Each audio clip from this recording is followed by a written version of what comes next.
Buenas tardes, bienvenidos todos a Casa Árabe. Soyez les bienvenus pour les Maghrébins et les Sénégalais qui sont ici dans la salle. Merci de... Muchas gracias, bienvenidos a todos, a gente de Senegal y de África del Norte. Es un gran placer teneros aquí.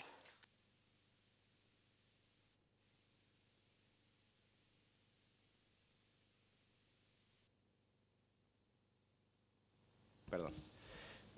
Vamos a tratar hoy un asunto de máxima actualidad, las migraciones árabo-africanas hacia la Unión Europea.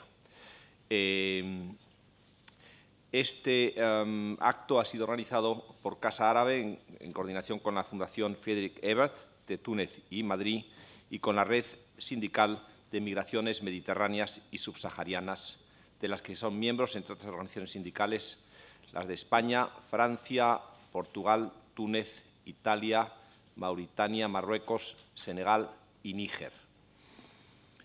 El asunto, que como les decía es de máxima actualidad, fue ya tratado por Casa Árabe, también en coordinación con la Friedrich Ebert y con la Fundación Alternativas, entonces hace ya algunos años, y sigue siendo un asunto prioritario. Lamentablemente estamos tan acostumbrados al tema que leemos ya las cifras en los periódicos cada semana, si no cada día, en algunas temporadas del año, casi con indiferencia.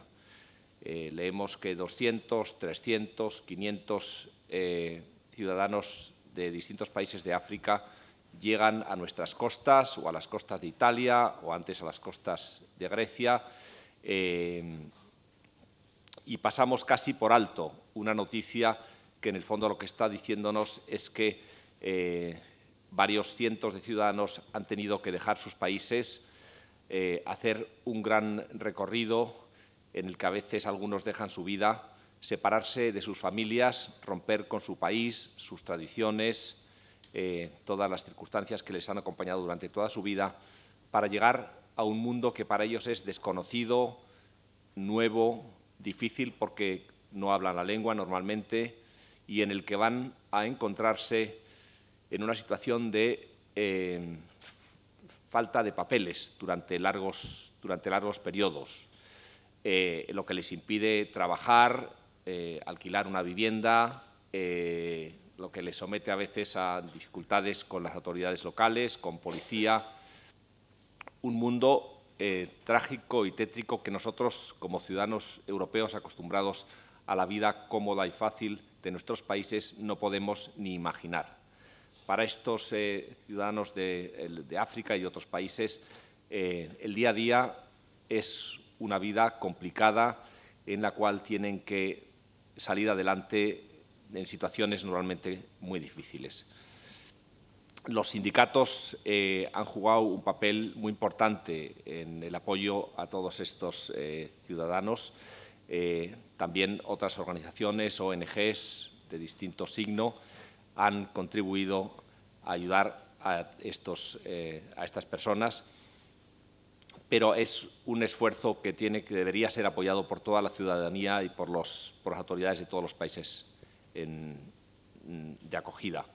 Ciertamente no es un tema fácil, no quiero caer en la demagogia, no es realista pensar que Europa puede abrir sus puertas de manera ilimitada para acoger a todos los ciudadanos que están huyendo de la miseria, en otras ocasiones de la guerra, de situaciones de violencia, de persecución, y aquí entramos en el tema del asilo, que es una cuestión distinta, aunque los resultados, aunque también la emigración económica pues tiene orígenes igualmente duros y graves, ¿no? Pero todo este tema, todos estos asuntos pueden ser abordados en las mesas que vamos a tener hoy en Casa Árabe a lo largo de este seminario. Sí les quiero decir que, desde luego, el origen, lo ideal sería que toda esta gente encontrara oportunidades de trabajo en sus países, ¿no? Y eso es una cuestión de largo plazo, pero nadie debería verse obligado a dejar su país por estas razones tan duras para caer en un tercer país en el que, como decía, van a encontrar una vida llena de dificultades. En fin, dejo estos temas sobre la mesa y cedo la palabra al señor Unai Sordo, que es el secretario general de Comisiones Obreras en España. Muchas gracias, Unai. Bueno, pues buenos días a todas y a todos. Gracias por la posibilidad de estar aquí hoy. En nombre de Comisiones Obreras, en primer lugar, quiero agradecer especialmente el interés y la acogida que ha tenido esta iniciativa por parte de la Casa Árabe, que alberga este seminario, y también de la Fundación Friedrich Ebert de Túnez y de Madrid, que han colaborado con un apoyo logístico para que esta jornada pueda hacerse en las mejores condiciones. Queremos agradecer también el interés y la disponibilidad de las oficinas en España de la OIT, de la Organización Internacional del Trabajo, y de la Organización Internacional de Migraciones, así como el Comité Económico y Social Europeo, el CESE, que van a estar representados en los distintos paneles. Para nosotros y para nosotras es un placer poder participar hoy en un seminario que cuenta con una representación importante de organizaciones sindicales de diferentes países europeos y africanos, que os habéis desplazado hasta Madrid, compañeras, compañeros de países como Francia, Portugal, Senegal, Túnez, Italia y, evidentemente, España. Lo hacemos, además, desde la convicción, desde Comisiones Obreras, de la importancia de reforzar los lazos de solidaridad y de trabajo en común entre las distintas organizaciones sindicales. En un momento en el que la globalización de la economía es un hecho consolidado desde hace mucho tiempo en nuestras sociedades, en el mundo, en el que las cadenas de valor de las empresas se difuminan y se diseminan a lo largo y ancho de amplias zonas del planeta. Esta globalización económica, esta globalización financiera, en nuestra opinión, requiere también de un refuerzo en la globalización de la solidaridad de las organizaciones sindicales. Seguramente, históricamente, ha existido un exceso de eurocentrismo por parte de las organizaciones sindicales europeas y, evidentemente, las condiciones de trabajo y de vida que se generan en países, en África o en otras partes del mundo, están insertos dentro de estas cadenas de valor, dentro de esta difuminación de las empresas a lo largo y ancho de todo el mundo, y además de la solidaridad, creo que es incluso una cuestión de interés propio también fortalecer estos lazos de relación entre organizaciones sindicales de distintos países, ¿no?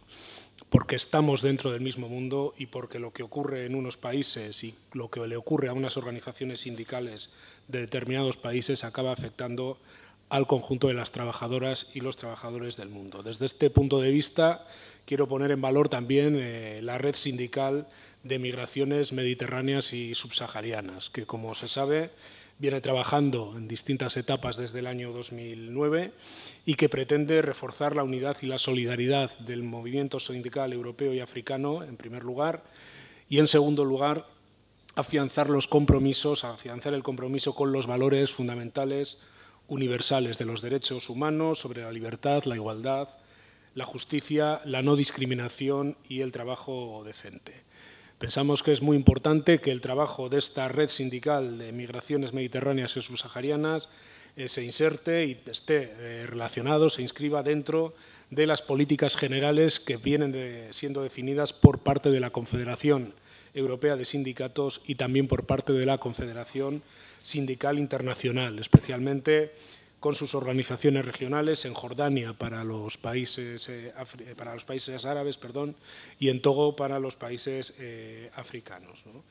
Y, de alguna manera, pues esta línea de trabajo, vinculándonos a áreas económicas cercanas y áreas económicas que tienen mucho que ver con nuestra acción sindical, debiera ser una prioridad para el conjunto de las organizaciones sindicales españolas y del conjunto de Europa, ¿no? Nosotros queremos desearos un buen trabajo. Creemos que es importante las reflexiones de este tipo de jornadas.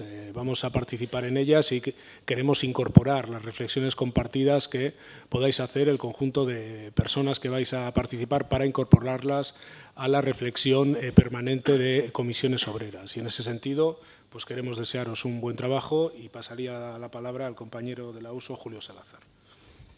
Gracias, Unai. Buenos días a todas y a todos y trasladaros el saludo fraterno y solidario en nombre de mi organización, de la Unión Sindical Obrera.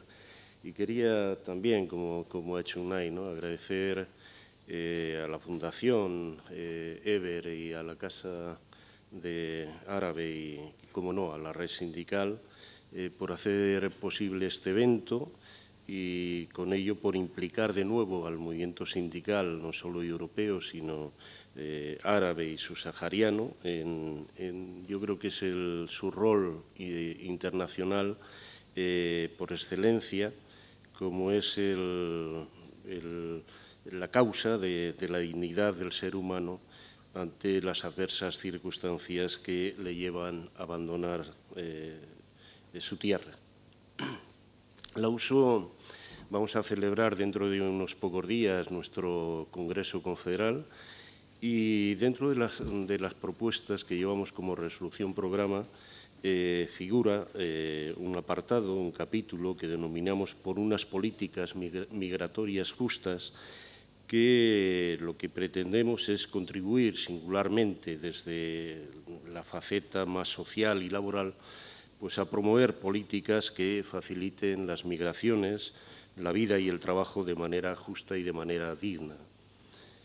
Y nuestro compromiso, por ello, con nuestros congéneres que sufren especiales condiciones de vulnerabilidad, de vida hostil, situaciones de desarraigo, de soledad muchas veces, además del desconocimiento de sus derechos frente a los abusos ciudadanos y a los abusos laborales.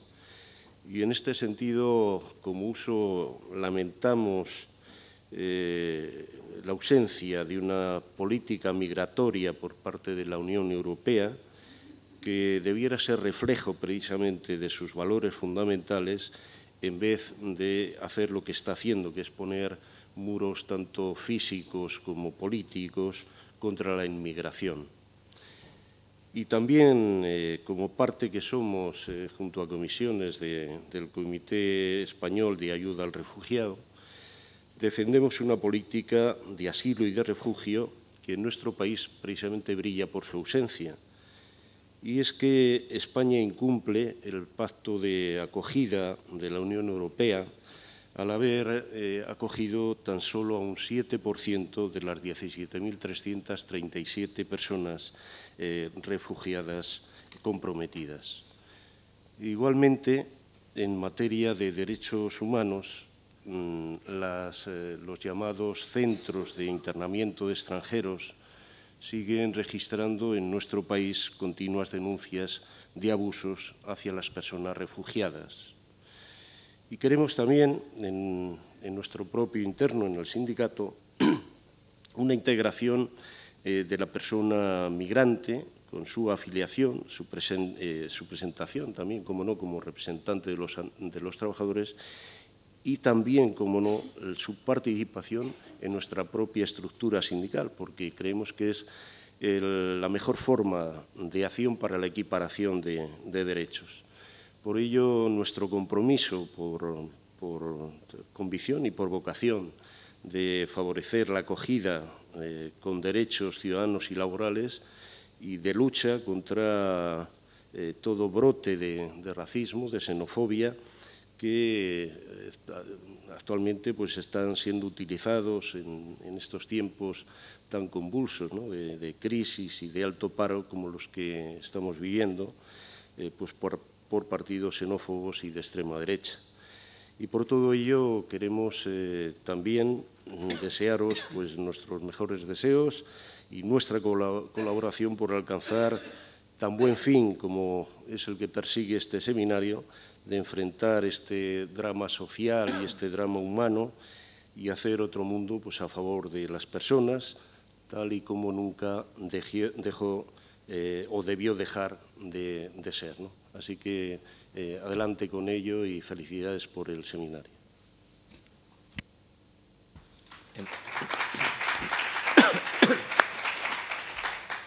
Muy bien, muchas gracias. Pues pasamos ya al primer panel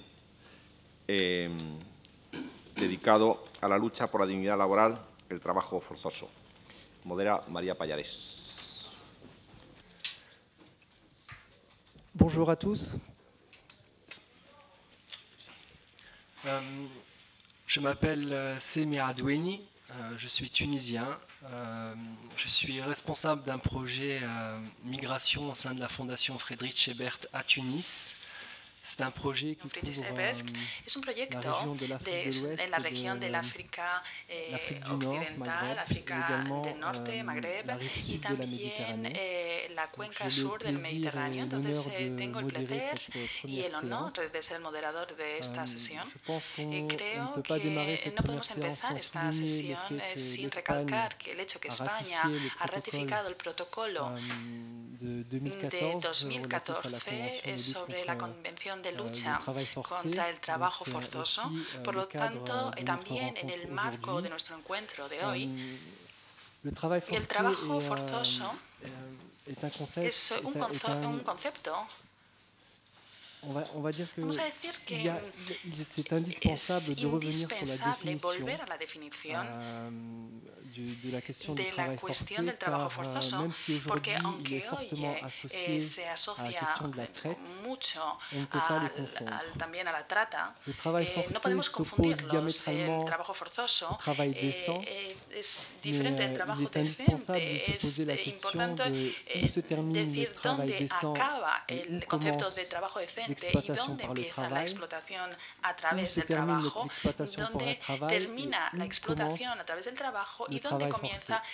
Donc cet ensemble, cet éclairage sur les définitions de ces fléaux est indispensable pour pouvoir poser les bonnes questions et apporter les bonnes réponses, surtout pour les acteurs de terrain qui sont les syndicats, qui sont confrontés à l'appréciation de ces situations pour pouvoir apporter les bonnes interventions et les bonnes réponses pour aider les personnes en difficulté. Donc pour cette première séance, nous allons avoir 4 interventions.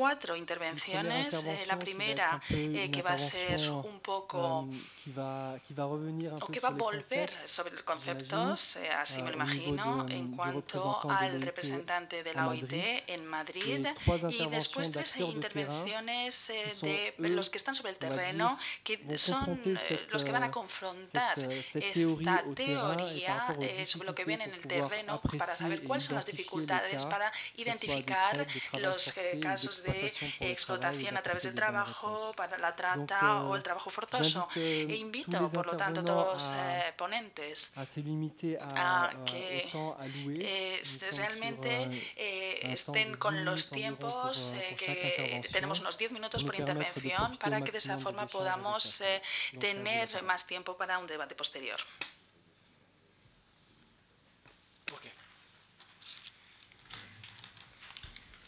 Merci Sami por ta presentación. Efectivamente, yo les voy a hablar del trabajo forzoso en el mundo.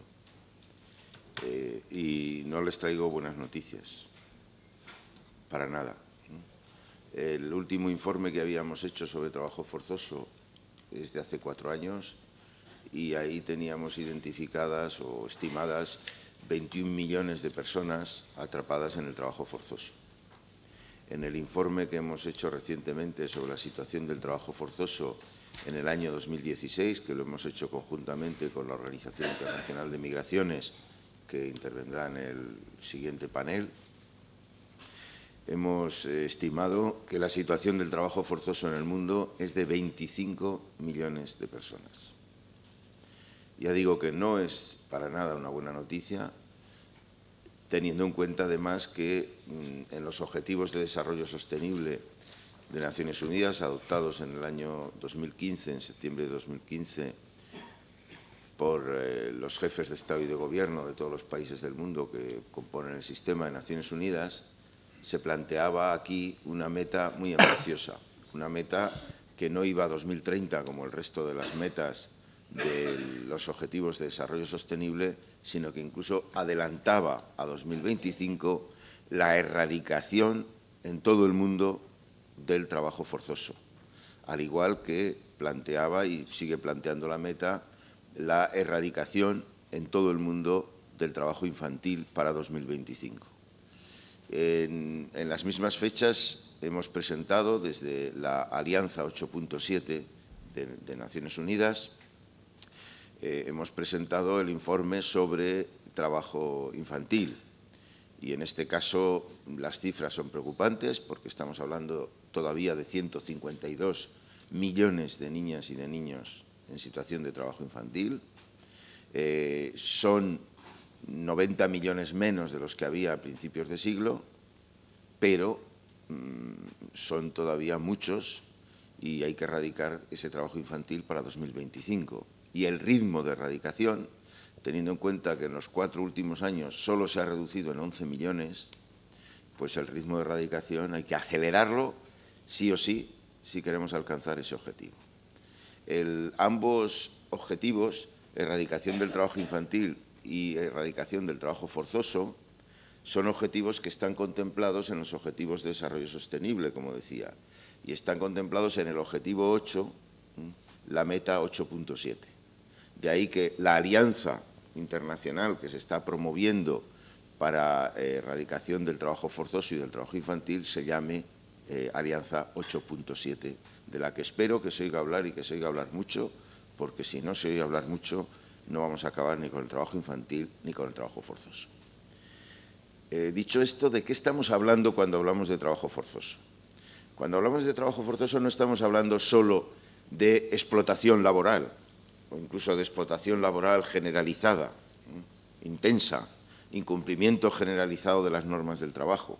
No, estamos hablando de algo todavía peor. Estamos hablando de todo eso, porque evidentemente en el trabajo forzoso hay todo eso, pero sobre todo lo que lo caracteriza es el trabajo que se realiza involuntariamente bajo coacción o amenaza. Es decir, que hay una característica específica que lo diferencia de, dijéramos, la explotación laboral intensa. O sea, que estamos hablando de algo muy serio y por eso hablamos de trabajo forzoso como de la esclavitud moderna. Y ya más de 100 años después de la abolición de la esclavitud en todo el mundo, pues llama la atención que siga habiendo 25 millones de víctimas de trabajo forzoso. Principalmente, ¿dónde están estas víctimas? ¿En qué actividades? La gran mayoría, estamos hablando de 16 millones, lo son víctimas de la explotación privada, es decir, de empresas que tienen a trabajadores en estas condiciones. Los mecanismos son múltiples, desde la violencia pura y dura y la amenaza de muerte pura y dura, los castigos físicos, las deudas, en fin, las amenazas a las familias. Bueno, hay muchos mecanismos. Y las actividades donde están también son múltiples. Los vamos a encontrar en el campo, los vamos a encontrar en las minas, los vamos a encontrar en las casas. Una parte del trabajo forzoso es trabajo doméstico, en este caso realizado principalmente por mujeres. Y los vamos a encontrar en todas las partes del mundo, en Asia, en África, en Europa, en Estados Unidos, en América, en todas partes del mundo vamos a encontrar. De hecho, estamos hablando de que algo más de 5 por 1000 de personas en el mundo están en situación, están atrapadas en el trabajo forzoso. 5 por 1000, de cada 1000 personas hay 5 que están en esta situación. Y en el caso del África subsahariana, que es algo que ocupa la conferencia de hoy, pues estamos hablando de unas cifras muy superiores, de 7 personas y media por cada 1000, o de 15 personas por cada 2000. Estamos hablando que están en esa situación, que es el lugar donde más hay. Lo mismo sucede con el trabajo infantil. En el caso del trabajo infantil, los porcentajes son tremendos porque el 10% de los niños están en situación de trabajo infantil, pero en el caso del África subsahariana estamos hablando del 20%, precisamente el doble. Por contrapartida diré que mientras que en Asia normalmente son cifras que se acercan a la media, de hecho Asia-Pacífico, al reunir más del 60% de la población mundial, es la que suele establecer las medias. En América se han conseguido avances muy importantes en ambos terrenos, tanto en el trabajo infantil, donde la media está en el 5%, la mitad de la media mundial, como en el trabajo forzoso, donde está en menos de la mitad. Esto es esperanzador, porque cuando registramos cifras de reducción, el continente donde registramos mayores avances y mayores cifras de reducción es el continente americano.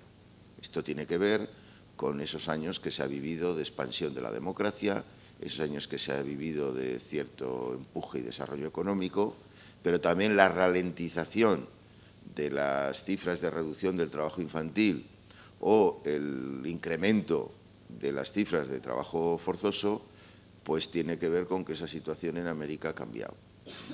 Ha cambiado en términos políticos y ha cambiado en términos de desarrollo económico, con un estancamiento económico importante, y la crisis se ha notado.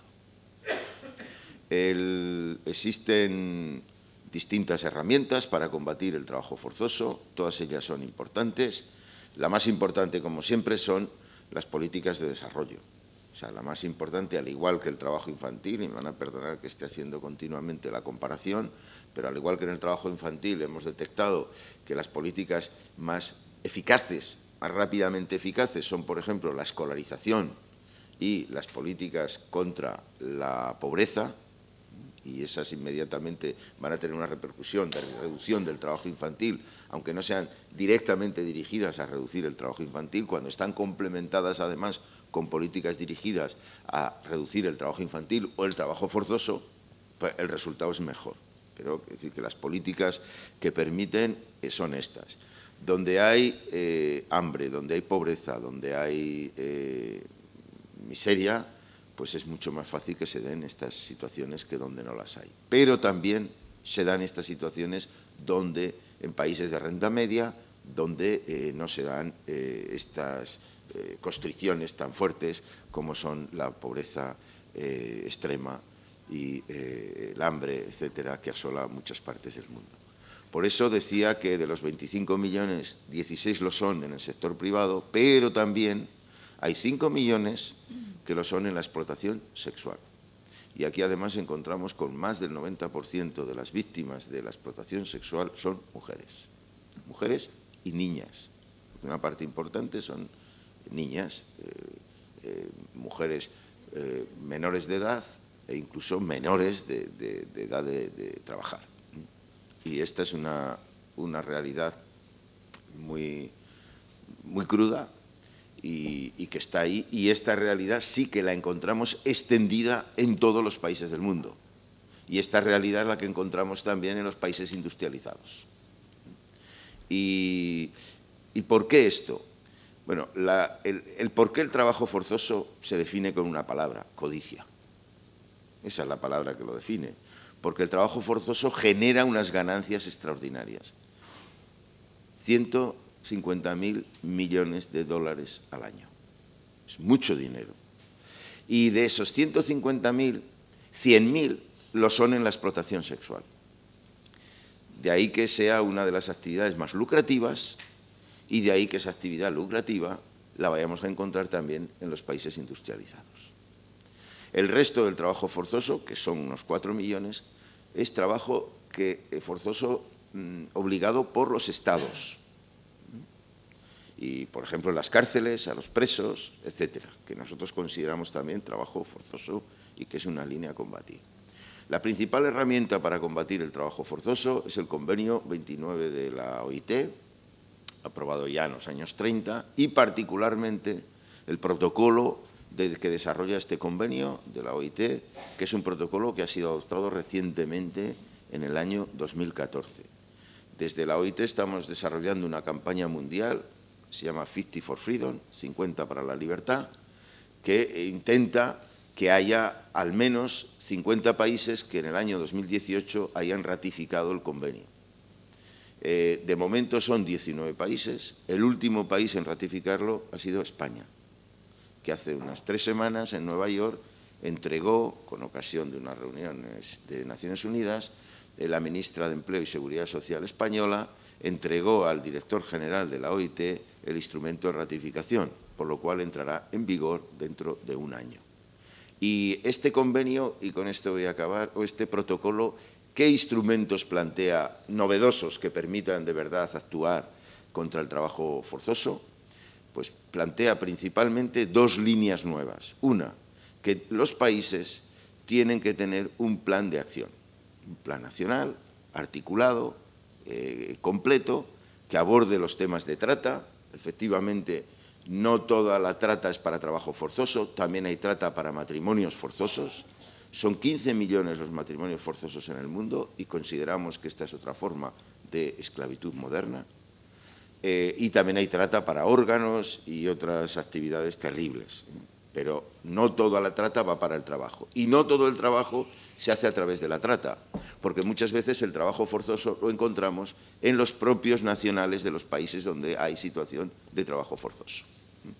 Por eso es importante que exista este plan nacional, porque este plan permite una acción de conjunto sobre todas las situaciones y realidades de trabajo forzoso. Y la otra novedad importante es la atención y la reparación a las víctimas. No puede haber una política eficaz de erradicación del trabajo forzoso y la esclavitud moderna si no tiene a las víctimas y sus derechos como el principal sujeto y si no permite el acceso a la justicia, las indemnizaciones y otros mecanismos de reparación a las víctimas y de atención a las víctimas, que es algo en lo que el protocolo es muy claro. Nosotros vamos a lanzar una campaña en España, aprovechando que hay esta ratificación por parte de España, que agradecemos al Gobierno, así como agradecemos a las organizaciones sindicales y otras que habéis presionado desde el primer día para que esta ratificación tuviera lugar. Entonces vamos a iniciar una campaña para sensibilizar a la sociedad española sobre esta situación, para que en España se ponga en marcha el Plan Nacional y la atención adecuada a las víctimas y con esto consigamos avanzar en uno de los peores muestras de inhumanidad que caracteriza a nuestra sociedad. Muchas gracias.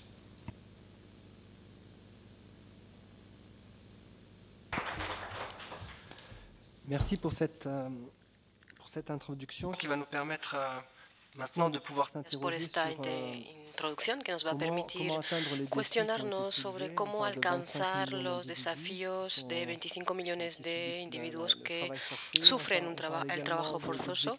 Hablamos también de del objetivo 2025 para la eliminación completa de esta plaga y hablamos también de la ratificación del protocolo. Entonces, bueno, son retos considerables y que solo se pueden llevar a cabo con la contribución de las organizaciones sindicales y de las ONGs, por supuesto.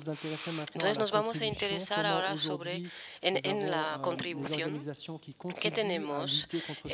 Nuestras organizaciones se organizan porque, bueno, la ratificación es una cosa, pero la puesta en marcha del protocolo en cuanto a nacionalización de la legislación, de todos los mecanismos de seguimiento, los recursos para las víctimas, todo eso necesita una colaboración muy fuerte entre instituciones públicas y sobre el terreno. Y eso es el capítulo que vamos a tratar ahora, que vamos a abordar a través de la experiencia de 3 sindicatos, español, sindicato tunecino e italiano, que nos van a dar luz sobre esta contribución. Merci. Buenos días a todos y a todas. Después de escuchar la contribución de Joaquín, yo lo que voy a intentar es centrar un poco mi intervención más a nivel de actuación sindical internacional en relación a la lucha por la dignidad laboral y la erradicación del trabajo forzoso.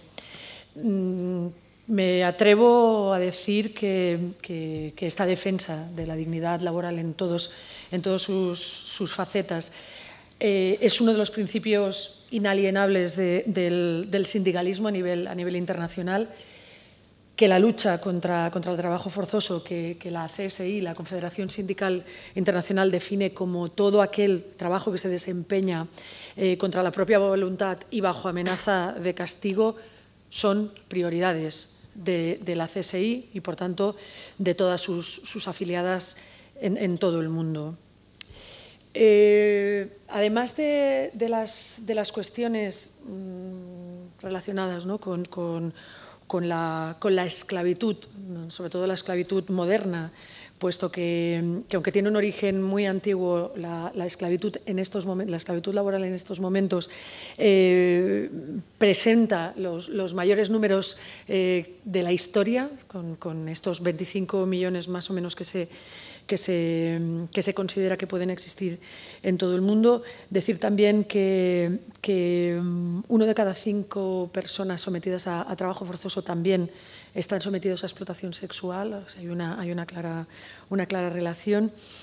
La CSI tiene un índice global de derechos que en el año 2015 estableció una estrechísima relación entre los 10 peores países para los trabajadores, es decir, aquellos países donde se vulneran de forma más flagrante los derechos laborales, los derechos sindicales, los derechos más fundamentales, pues tiene muchísima relación, una estrechísima relación también con el trabajo forzoso. Se comentaba un poco que la esclavitud moderna está presente en todo el mundo y prácticamente en todos los sectores. A mí me gustaría destacar aquellos espacios donde se ha evidenciado más. La CSI ha denunciado más vehementemente la utilización del trabajo forzoso, por ejemplo, en ranchos ganaderos en Paraguay, respecto a la agricultura y la ganadería, en la pesca, la industria pesquera de las Filipinas, manufacturas, las granjas de algodón, por ejemplo, en Uzbekistán, la minería en Bolivia, el trabajo doméstico en Mauritania y la construcción en Qatar. Sabéis que en Qatar se utiliza la kafala, que es un sistema de esclavitud, donde los trabajadores emigrantes ven modificado su contrato original, siempre a la baja, se les retira el pasaporte, por tanto no pueden abandonar el país y se ven obligados pues, a trabajar prácticamente en un régimen de esclavitud. La CSI en este sentido hizo una muy potente campaña de denuncia para poner fin a la kafala, relacionado con la construcción de las infraestructuras para la Copa del Mundo, para el Mundial del año 22 en Qatar. Realmente, a pesar de que no se ha abolido definitivamente la kafala en Qatar, sí que se han dado unos pasos que nosotros como movimiento sindical entendemos que no se hubieran producido de otra manera, sin esta fuertísima campaña sindical que se promovió en este país. Además de las víctimas directas, que son las personas sometidas al trabajo forzoso, estos nuevos métodos de esclavitud moderna también tienen otras afectaciones más de tipo general, ¿no? La competencia desleal que se genera respecto a empresas que cumplen con sus obligaciones, que cumplen la ley también a nivel de derechos laborales y contractuales y salariales, generan una tendencia a la baja también de los salarios y de las condiciones laborales de las empresas, digamos, legales, y además hay una evidente pérdida de ingresos públicos pues vía imposición. Apuntaba Joaquín el protocolo que se aprobó de forma muy amplia, muy mayoritaria en la Conferencia Internacional del Trabajo del 2014 de OIT y que debe contribuir pues, a poner las medidas para atacar la nueva esclavitud, ¿no? Me gustaría destacar que, además de todo lo dicho, es el primer tratado vinculante que reclama que las empresas actúen con la debida diligencia a fin de prevenir el trabajo forzoso y responder a los riesgos que conlleva en sus cadenas de suministro, ¿no? Esta es una cuestión que también creo que es relevante e interesante conocer. Pero nosotros entendemos que para que este protocolo realmente contribuya a abordar de forma eficaz el problema de la esclavitud moderna debe ser ratificado de forma amplia, ¿no? Porque los países que lo ratifican deberán garantizar que todos los trabajadores de todos los sectores estén protegidos por la legislación.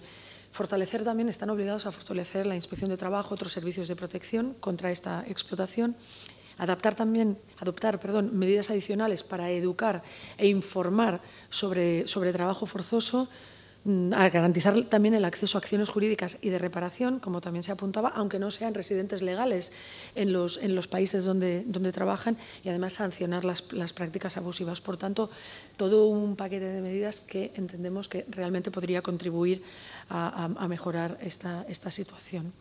En este sentido, la CSI también inició en febrero del año 2015 una amplia campaña internacional para llamar a la ratificación de este protocolo, además de tomar parte como mandantes en el portal 50 for Freedom, junto con la Organización Internacional de Empresarios, pues se han venido promoviendo acciones nacionales para instar a los correspondientes gobiernos a esta ratificación y el inicio de lo que se denomina el nuevo frente de la CSI contra la esclavitud, porque la lucha contra la esclavitud es una de las prioridades de la CSI, aprobado en el último congreso celebrado hace 3 años. En estos momentos, 20 países de todo el mundo han ratificado el protocolo.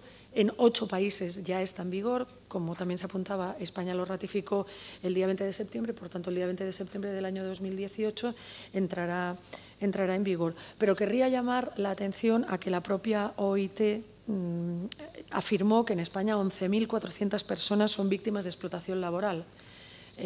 Eso corrobora la idea de que la situación es mundial, no hay una excepcionalidad real contra esta lacra de la explotación laboral, y la OIT ha pedido al Gobierno español un plan integral de lucha contra la explotación laboral como el existente para las víctimas de la explotación sexual. Para acabar, me gustaría poner encima de la mesa una reflexión más allá de las cosas que se están haciendo, más allá de la importantísima contribución que puede tener el Convenio 29 y también el Protocolo 2014, y es que todavía queda un largo camino a recorrer para hacer realidad el fin del trabajo forzoso en el mundo. El sindicalismo internacional que representa la CSI debe seguir luchando, y todas las organizaciones miembros de la CSI debemos seguir luchando para que la mayoría de los Estados ratifiquen no solo el Protocolo 2014, sino el propio Convenio 29. Y aquí aprovecho la oportunidad de decir que ni los Estados Unidos, ni China, ni Corea, entre otros países, han ratificado todavía el Convenio 29, un convenio del año 1930 o 31, ¿vale? Algo importante, ¿no?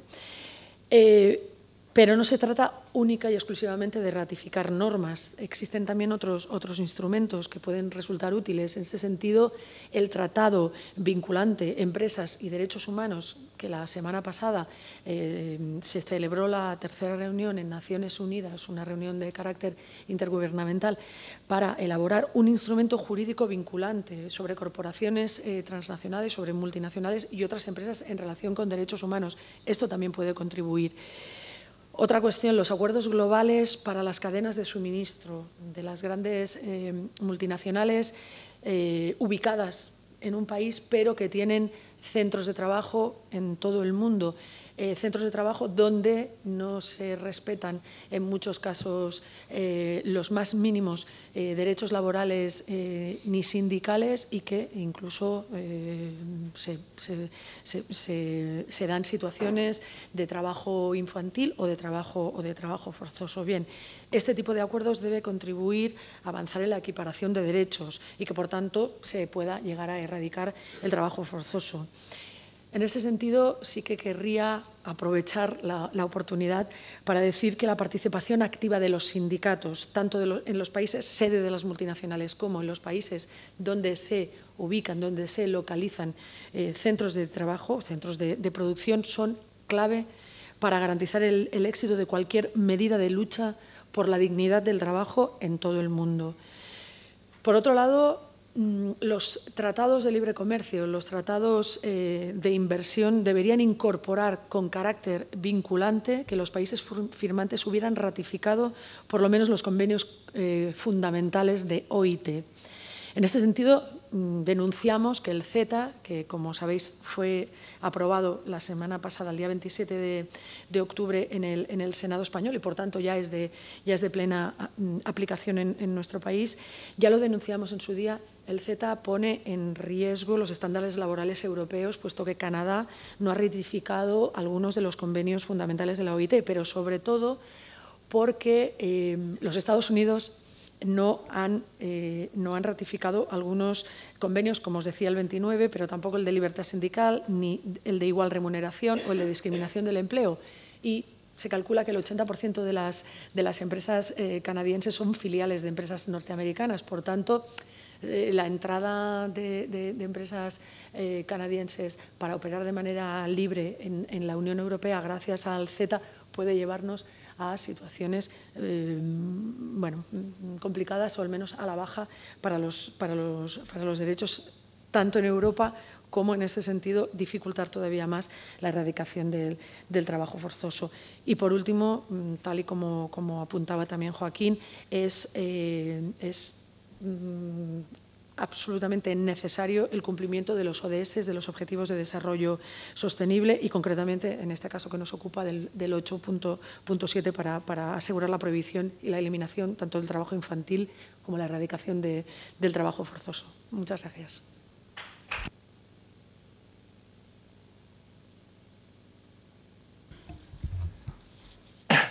Merci, camarade Christina.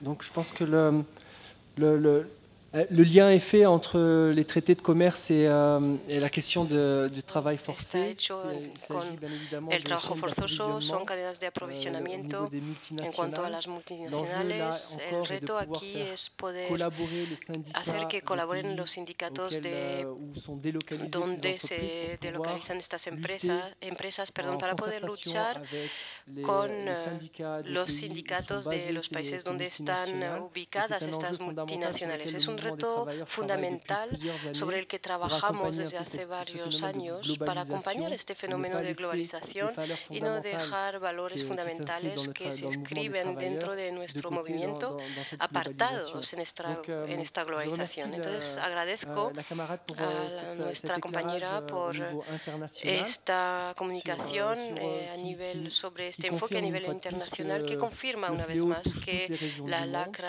esta lacra afecta a todas las zonas del mundo y que tenemos grandes países en este mundo que dominan este mundo y que no han ratificado estos convenios fundamentales y tenemos que seguir luchando, es necesario. Doy la palabra ahora a Zubeida, nuestra compañera, que nos va a hablar de la situación de Túnez y de lo que ocurre en este país. Merci. Bonjour tout le monde. Gracias, buenos días a todo el mundo. D'abord, je tiens à vous Primero, transmettre quiero transmitirles los saludos fraternales de señora Belahmenin y de la secretaria adjunta de las relaciones, encargada de las relaciones internacionales. No ha podido venir por cuestiones de salud y he venido yo hoy para reemplazarla.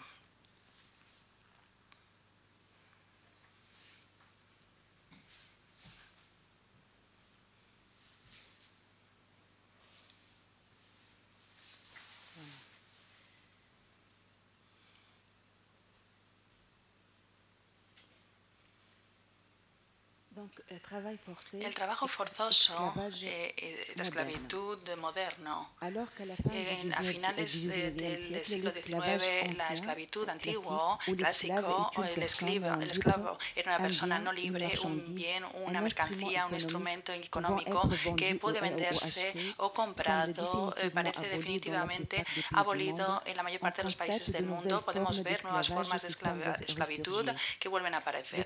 El trabajo forzoso constituye constituye la forma más conocida de la esclavitud moderna.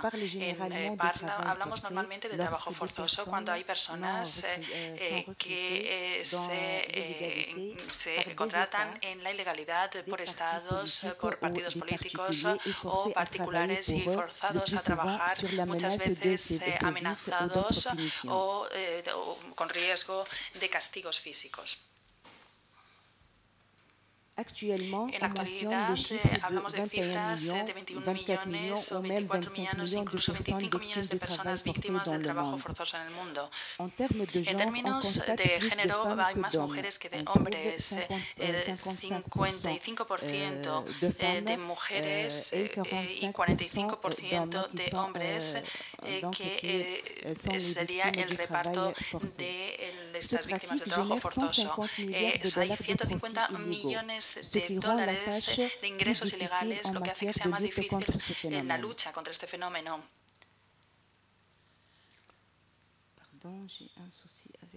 Discúlpeme, tengo un problema con mi ordenador.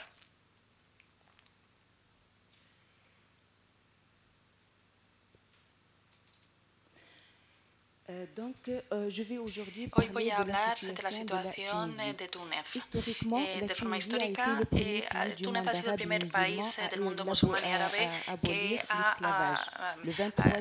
abolido la esclavitud en el 1846. Hoy, y más de 170 años han pasado y hemos dejado de lado el final de este comercio abominable, pero ha habido distintas formas que han aparecido, como por ejemplo los trabajadores en el sector agrícola en Túnez, que son aquellos que reciben una quinta parte de las cosechas, por lo tanto no reciben un salario, y que hasta al principio de los años 80 eran explotados en condiciones muy difíciles. También podemos hablar de las jóvenes menores de la zona noroeste del país, que estaban en familias en grandes ciudades para trabajar los 7 días de la semana sin contar horas y condiciones muchas veces inhumanas. Hasta la guerra en Libia, que ha tenido un impacto en la situación.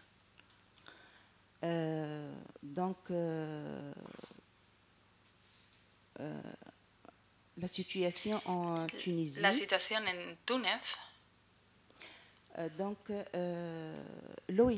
La OIM ha llevado a cabo unos estudios y ha encontrado 78 casos desde el 2012 de trata en este trabajo dans ce recensement de personnes censo de personas víctimas de trata de personas. Entre las víctimas encontramos 57 que vienen de Costa de Marfil, 9 en Nigeria. De otras nacionalidades también se han podido encontrar, como Mali, Congo, Camerún, Ghana o Senegal. También se encuentran Filipinas y Colombia. De forma geográfica, la trata de personas en Túnez, aunque sigue siendo limitada, se concentra esencialmente en las ciudades de Gabes Sud, y es decir, en ciudades de costa, y en Túnez también la capital, y está en familias tunecinas con dinero y potentes, con cierta posición social. Había también 2 tunecinos que se han encontrado, 2 tunecinos que estaban en Liberia o en los Emiratos Árabes Unidos. Esencialmente es en la prostitución y los servicios forzados de restauración. Los tipos de explotación se han podido ver entre las 78 casos, 69 eran sobre el trabajo doméstico, 7 en explotación de trabajo forzoso, 1 para la explotación sexual y el trabajo forzoso, y 1 caso de explotación sexual puro. Estas víctimas esencialmente son mujeres adultas que tienen entre 18 y 52 años. 5 víctimas tienen menos de 18 años. Estas mujeres, por lo general, son solteras, muchas veces mujeres solteras o viudas, a veces también en el caso de los hombres. También podemos tener casos de trata. Ha habido en el caso del trabajo forzoso en la agricultura. Estos hombres entre 30 y 35 años están esencialmente en ciudades costeras y están siempre normalmente localizados, ubicadas en esa zona de costa.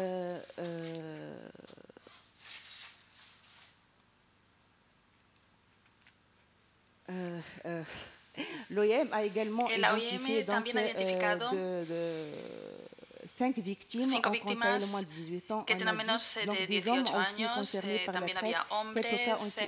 Como les decía, ha habido casos identificados en el ámbito del trabajo forzoso en la agricultura, hemos dicho. Entonces, en las regiones en Volkswagen, pero esas zonas no reflejan la realidad porque las cifras reales siguen sin conocerse y harían falta 2 estudios. El derecho tunecino en materia de lucha contra la trata de seres humanos en el marco de la continuación de sus esfuerzos para reforzar el arsenal jurídico e institucional en materia de lucha contra la trata de personas y respetando los compromisos internacionales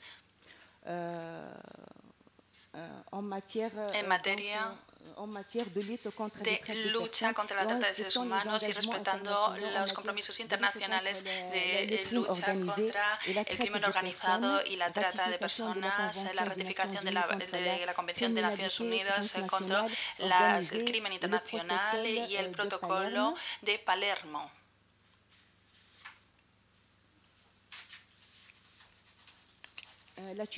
Túnez ha efectuado 2 grandes progresos, en particular que hay una ley orgánica, el 61 del 3 de agosto del 2016 para prevención y represión de trata de seres humanos, la instalación en el 9 de febrero del 2017 de la Instancia Nacional de Lucha contra la Trata de Seres Humanos. Que tiene sus instituciones con objetivo de encontrar las redes y luchar contra ellas que explotan niños o mujeres o aquellos en situación de fragilidad como los migrantes. Esta instancia reprime, lucha contra el transfer, la acogida o cualquier recurso que incluya amenazas o fuerza contra esas personas. La presidenta de esta instancia ha podido recalcar que es muy importante que Túnez tenga cuidado con este aspecto, puesto que además es un país de tránsito de todos los que vienen de África subsahariana para cruzar el Mediterráneo. Túnez está también luchando contra este crimen transfronterizo y hay redes de pasantes que utilizan cualquier fragilidad para animar para que haya más fuerza de este tráfico ilegal de personas. Este nuevo marco jurídico permitirá que el gobierno tunecino luche mejor y que vaya contra toda forma de trata de personas, que sea interna o que tenga un aspecto internacional. La ley también permitirá que haya una protección física y la asistencia de las víctimas a fin de garantizar la rehabilitación sostenible y su reinserción social y económica. La composición de la instancia nacional de lucha contra la trata de las personas. Ahí tenemos un presidente que es magistrado, que tienen distintos representantes del Ministerio del Interior, del Ministerio también de Defensa Nacional, de Asuntos Exteriores y Ministerio de Asuntos Sociales y del Ministerio de Formación Profesional. Es decir, que hay un enfoque en esta composición, un enfoque global que va a permitir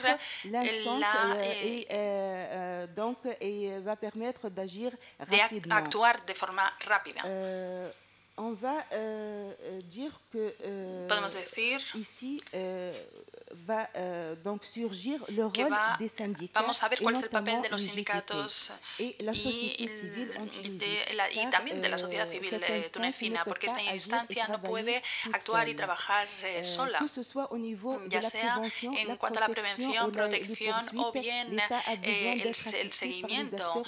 Tiene que haber el apoyo de la sociedad civil. Esta colaboración es importante desde la perspectiva de los inmigrantes que son trabajadores y que muchas veces están en situación informal, lo que hace que sean vulnerables y sea difícil abordar la situación. Un migrante, incluso en una situación crítica, no va o no puede dirigirse a las autoridades por miedo de que haya una expulsión del país o una represión.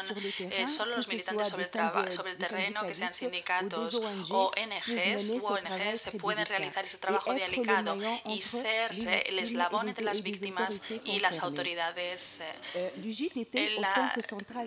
Esta instancia como central sindical en todos los países y todos los sectores, con sus relaciones intersindicales y por su compromiso para defender los derechos e intereses de los trabajadores, independientemente de su situación u origen, está en el corazón de esta batalla. Primero, porque la defensa de los derechos humanos no se puede dividir y porque la defensa de los derechos de los trabajadores locales también va por la defensa de los trabajadores migrantes. El trabajo sobre el terreno que hace UGT en colaboración con nuestros socios o en las distintas redes que tenemos o con un proyecto de contratación equitable, hemos visto que este proceso no estaba en sus principios y que muchos esfuerzos y medios deben desplegarse, y en este sistema que debe instaurarse el factor humano es el más importante. Los puntos focales que van a realizar estos trabajos tienen que estar bien formados y esperamos que las redes sindicales de inmigración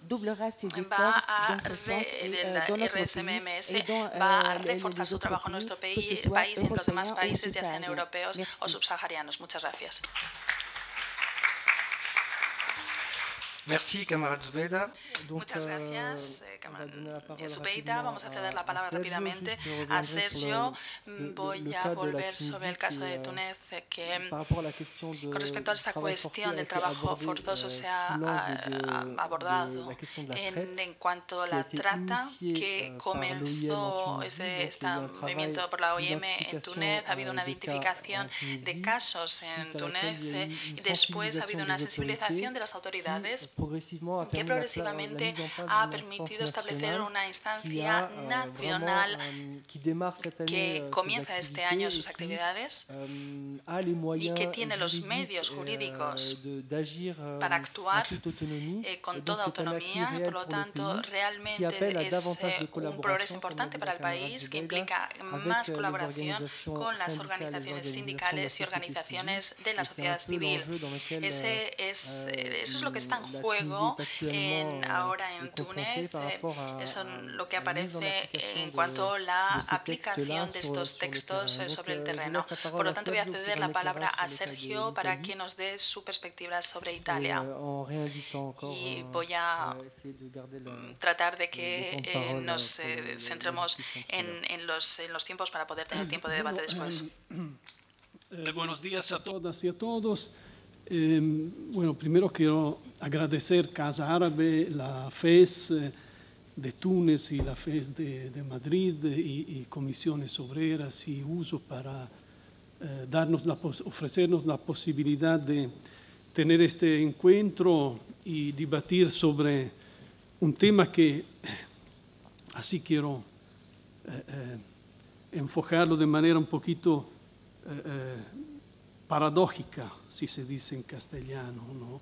O sea que si alguien me preguntara, si yo no fuera de esta tierra y fuera de otro planeta, y alguien me preguntara, bueno, ¿puede haber trabajo forzado en el siglo XXI en la Tierra y en este planeta? Bueno, yo contestaré diciendo que podría ser, porque siendo que es un fenómeno extremo, ¿no? Porque más allá del trabajo forzoso hay, creo, la muerte, o sea, hay la tortura extrema, o sea, tendríamos que tener condiciones excepcionales, ¿no? Para tener este fenómeno, o sea, condiciones excepcionales que son un conjunto de coincidencias y de fenómenos, como podrían ser poner en conjunto, ¿no? Situaciones donde el territorio está en mano a organizaciones criminales, donde las políticas de desarrollo tienen que ser políticas de saqueo, ¿no? Saqueo y de quitar posibilidades de desarrollo humano y sustentable, donde las instituciones tienen un nivel de corrupción muy alto, ¿no? Y donde las violaciones de los derechos humanos son sistemáticas, y donde guerras y conflictos se reproducen, y donde también hay dictaduras y donde hay represión. Bueno, si hubiera el conjunto de todo esto, podríamos tener trabajo forzoso.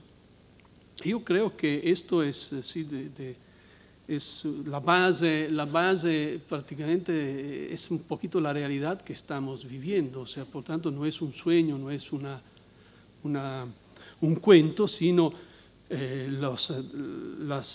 los datos que nos decían antes los colegas, ¿no? De los millones de personas que viven en estas condiciones no son números, sino son nombres y apellidos, y son caras de hombres y de mujeres y de niños que siguen viviendo estas condiciones.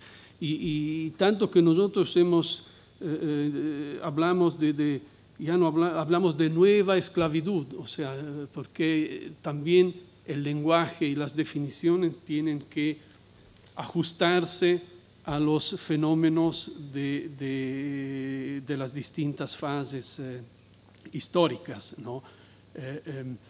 Por lo tanto, hoy vemos que en sectores de trabajo legal, o sea, de trabajo formal, como tendría que ser agricultura, en la agricultura, en las construcciones y en el trabajo doméstico, hay una cantidad impresionante hay millones de personas que viven bajo este sistema de trabajo forzoso.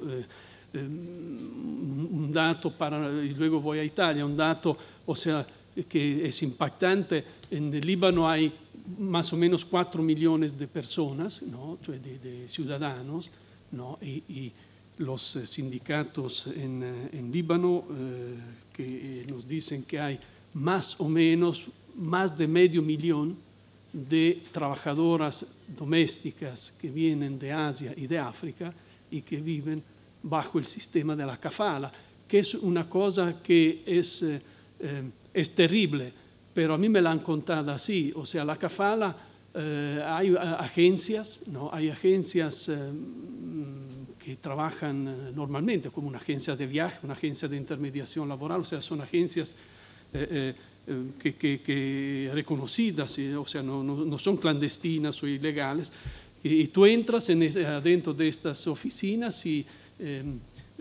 tienen un portfolio, ¿no? Y dice, bueno, ¿cuánto quiere gastar para una trabajadora doméstica? 100 euros, bueno, con 100 euros tenemos unas africanas de Eritrea, ¿no? Pero si usted ya con 200 euros puede conseguir una de Filipinas, ¿no? O sea, a segunda de lo que uno quiere gastar, ¿no? Te ofrecen un modelo de trabajadora doméstica, otro modelo a segunda de lo que es el mercado, ¿no? Lo que es el precio de mercado de estas personas. Y personas que no saben absolutamente nada de lo que está pasando en esa oficina y que a través de un sistema de organización, bajo el control de la Organización Criminal Internacional, son seleccionadas en los distintos pueblos de estos países, ¿no? En donde hay toda esta conjunción de elementos que he tratado de decir de manera un poquito pictoresca antes, ¿no? Y vienen contratadas, ¿no? Contratadas, se les quita el pasaporte y reciben un sueldo que no tiene nada que ver con lo que ha sido contratado entre el intermediario y la familia que va a recibir a estas personas, y no tienen otra posibilidad que aguantar, o sea, porque si se escapan o quieren cambiar trabajo, no lo pueden hacer porque no tienen pasaporte, no tienen contactos en Líbano, por lo tanto, la única posibilidad es de escaparse y de entrar adentro de la clandestinidad, o sea, la ilegalidad y con todo lo que puede ocurrir en estas condiciones, ¿no? Pero aparte de estos trabajos lícitos, hay también un gran porcentaje de estas personas y de negocios, de intereses en actividades ilícitas. Primero la prostitución, y esta la vemos también en las calles de nuestras ciudades, ¿no? Voy al caso Italia para darle algunos datos y ver cuánto también el problema es un problema que está también adentro de Europa, ¿no? Porque creo que, bueno, Italia puede ser un caso, no digo extremo, pero no similar a lo de Suecia seguramente, pero hay estas condiciones creo que las podemos encontrar en muchos países. O sea, también acá otra conjunción de factores. En los últimos 3 años en Italia, o sea, 2014, 15, 16, en Italia han llegado más o menos 500.000 personas de África, ¿no? A través de todo lo que se conoce de los barcos que cruzan el Mediterráneo, ¿no? De estas 500.000 personas hay más o menos 150.000 que han encontrado, han recorrido la vía de la demanda para ser refugiados, ¿no? Por lo tanto, 150.000 son las personas que más o menos un 70% de estas han recibido el reconocimiento de refugiados, ¿no? Los otros están en trámite. El trámite tendría que ser un trámite de un par de meses, pero es un trámite que va más allá de los 12 meses hasta 18 meses, ¿no? Pero 150.000 sabemos en dónde están. Los otros 350.000, ¿no? Son invisibles, no sabemos dónde están. El gobierno italiano está tratando de reempatriarlos, o sea, de que puedan retornar desde donde han venido, cosa que prácticamente es imposible, ¿no? Pero estas personas están en el territorio italiano y europeo, porque claramente Italia también es un país de tránsito, no es un país final para la mayoría de estas personas, pero estos están, pero son invisibles. A estos 350.000 tenemos que sumar un número entre 700 y 800.000 personas, ¿no? Migrantes que están en Italia y no tienen los papeles, o sea, no son legales, ¿no? Y bueno, esta masa de personas, ¿no? Prácticamente está a la merced, o sea, es una mano de obra, ¿no? Disponible y que tiene más contactos con la organización criminal y con que abre las puertas al trabajo forzoso y a sistemas de moderna esclavitud, más que a contacto con instituciones y organizaciones que puedan construir, ¿no? Recorridos y rutas de legalización, ¿no? Los sindicatos en Italia estamos trabajando muchísimo sobre este tema, sobre todo en agricultura y en construcciones, donde pensamos que hay alrededor de 500.000 de personas que están en condiciones de trabajo forzoso. Gracias. Sí, esto quiere decir, trabajo forzoso, quiere decir que estas personas trabajan de sol a sol, o sea, de 12 horas diarias, ¿no? Reciben un sueldo de 25 € al día, ¿no? A esto hay que descontarle los costos de transporte y de comida, ¿no? Así que más o menos están entre 18 y 20 € lo que reciben estas personas. Estos viven en galpones, ¿no? Grandes galpones abandonados en las periferias urbanas o en las campañas, en el campo, ¿no? Tienen servicios higiénicos colectivos o pueden irse en el campo y no hay ningún problema para hacer sus cosas, ¿no? Reciben, sobre todo las mujeres, violencias que son terribles y se suman a las violencias, a las violaciones laborales, ¿no? Y no hay, repito, no hay un control por parte de las instituciones porque el territorio, como digo, está controlado más por la organización criminal.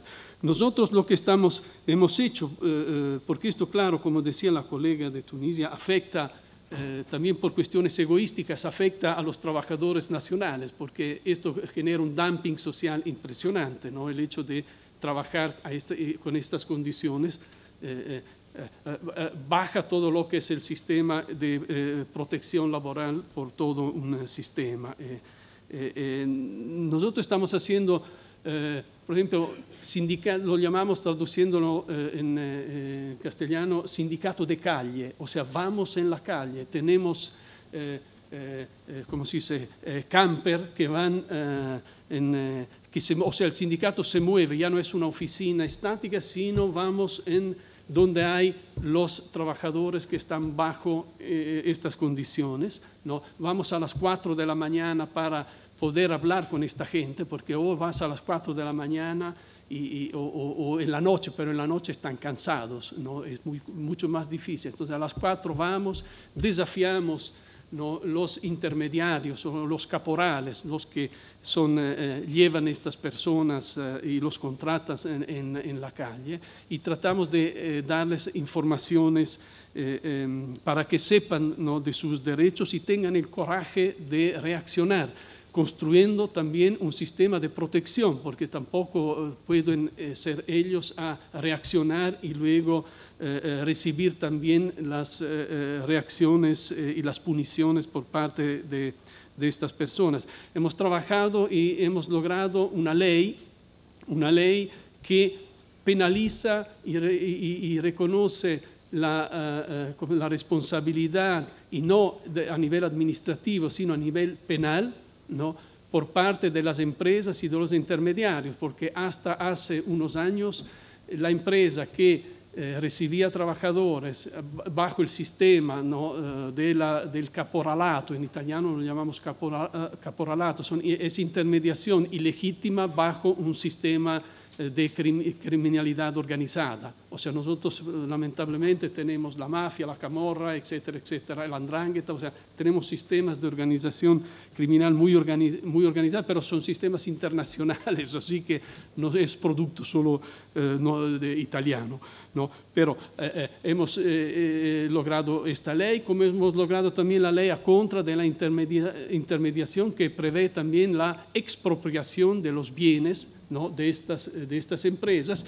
y estamos luchando para que haya una protección a las trabajadoras y los trabajadores que quieren salir de este sistema, necesitan una protección, necesitan rutas de reinserción y no ser expulsos, o sea, porque también esto es el problema que encontramos, o sea que si estos inmigrantes que están bajo estos sistemas quieren salir de estas condiciones, se van a encontrar en una situación donde ellos mismos son ilegales, Por lo tanto, no hay una vía de salida y en esto estamos negociando con el gobierno que haya leyes que permitan, ¿no?, denunciar, que quien denuncia estas situaciones pueda recibir una protección y por lo tanto pueda tener un recorrido, una ruta de reinserción y de legalización, ¿no?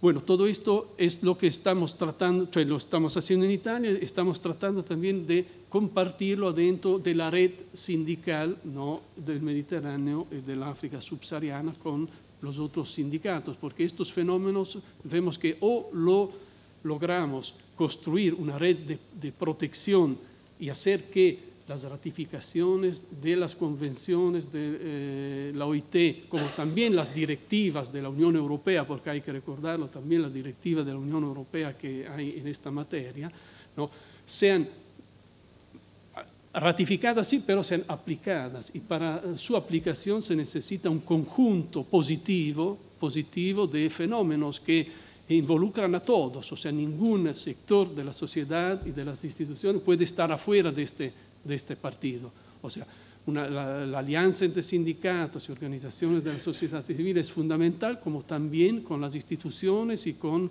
los empresarios. O sea, solo el conjunto positivo puede invertir, ¿no?, lo que antes yo decía, las condiciones excepcionales, que de negativas tienen que transformarse en positivas. Gracias.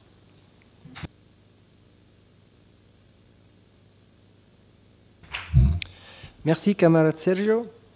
Je pense que le lien est fait également entre populations vulnérables, travail irrégulier y crimen organizado. Regular, crimen organizado, y creo que, como lo habéis subrayado, eso necesita mucho valor gracias a los actores de terreno que actúan y ya que, bueno, no lo hemos dicho, pero los camaradas italianos que trabajan en Sicilia y en otras zonas se ven enfrentados a, bueno, amenazas muy peligrosas por estos intermediarios porque hay mucho dinero en juego. Entonces es un punto de reflexión también para poder actuar de manera solidaria en estos fenómenos.